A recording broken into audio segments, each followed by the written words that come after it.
नमस्कार दोस्तों। SSC GD के बच्चों के लिए आज कुछ बात करनी है और बात करना इसलिए ज़रूरी है कि कुछ ऐसे टीचर हैं, कुछ ऐसे लोग हैं जो उनको बहका देते हैं। एक बच्चे को मैं पढ़ा रहा था फाउंडेशन बैच में, तो उसका कहना था कि सर इतनी पढ़ने की आवश्यकता नहीं है सर, ये टॉपिक मेरे एग्जाम में नहीं आता सर, इसको छोड़ दीजिए, मत पढ़ाइए।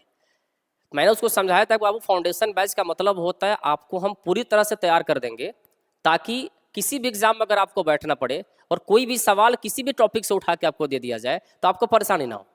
लेकिन बच्चे सुनते कहाँ हैं। बच्चों को लगता है कि जब वैकेंसी आने वाली होगी तो एक टारगेट बैच किसी कोचिंग का पकड़ लेंगे और हमारा काम चल जाएगा।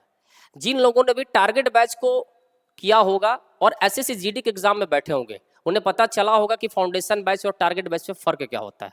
टारगेट बैच का मतलब होता है उसी चीज़ को टच करते हैं जिस चीज़ को एग्जाम में पूछा गया है, हम उसका एक टारगेट बना लेते हैं और बच्चों के सामने पेश कर देते हैं, जो 3-4 महीने में मैक्सिमम हो जाता है। फाउंडेशन बैच में आपको 9 से 10 महीने बैठना पड़ता है, पूरी तरह से कंप्लीट टॉपिक को पढ़ना होता है।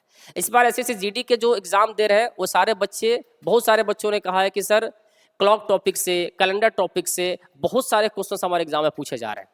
अब टारगेट बैच में क्लॉक टॉपिक आपने पढ़ा कि नहीं पढ़ा, कितना पढ़ा, क्या पूरा पढ़ना जरूरी था, या उसके अलावा भी बहुत सारे ऐसे क्वेश्चंस हैं जैसे इनइक्वालिटी, बहुत सारा ऐसा टॉपिक है जिससे सवाल आपका एसएससी जीडी में पूछा गया है और बच्चों के मन में संदेह है कि क्या किसी के टारगेट बैच को करके हम एसएससी जीडी को पास कर सकते हैं। और पास करना सिर्फ बड़ी बात नहीं है, क्या हम उस दौड़ में शामिल हो सकते हैं जहां हम मेरिट लिस्ट में आ सकें। क्योंकि आपको अभी आपने देखा होगा यूपीएसआई का रिजल्ट आया फाइनल, और उसमें जो मेरिट बना है भैया 400 नंबर में 369 नंबर, 70 नंबर, ये कट ऑफ होता है, आप सोच लीजिए।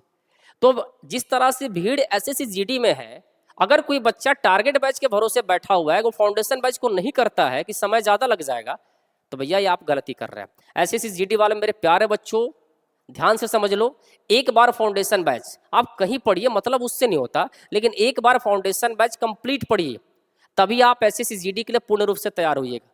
वरना एग्जाम में जिस प्रकार से कंपटीशन बढ़ रहा है, जिस प्रकार से पैटर्न बदले जा रहे हैं, हमेशा आपके साथ धोखा होता रहेगा। इसलिए एसएससी जीडी देना हो, आप फाउंडेशन बैच को कंप्लीट करने के बाद ही किसी टारगेट बैच से पढ़िएगा ताकि आपका रिवीजन हो सके। सीधे किसी भी टारगेट बैच से बैठना ये आपके लिए एक अपराध जैसा है जो एग्जाम के पहले आप करते हैं। इसलिए सभी बच्चों से रिक्वेस्ट है कि अगले साल जो जीडी देने वाले बच्चे हैं, अभी से फाउंडेशन बैच ज्वाइन करके कंप्लीट पढ़ाई करिए, और उसके बाद जब टारगेट कहीं मिले बैच तो वहां बैठ के अपने आप को रिवाइज कर लीजिएगा। ऐसे अगर आप फाउंडेशन बैच कंप्लीट कर लेंगे तो किसी टारगेट बैच को पढ़ने की आवश्यकता मुझे नहीं लगता कि आपको है। आप सिर्फ सेट बना के घर पर सेल्फ स्टडी कर लेते हैं तो आपका काम हो जाता है। चलिए, तो इस पर ध्यान दीजिएगा कि मैंने आपको बताने की कोशिश क्या है। Thank you so much.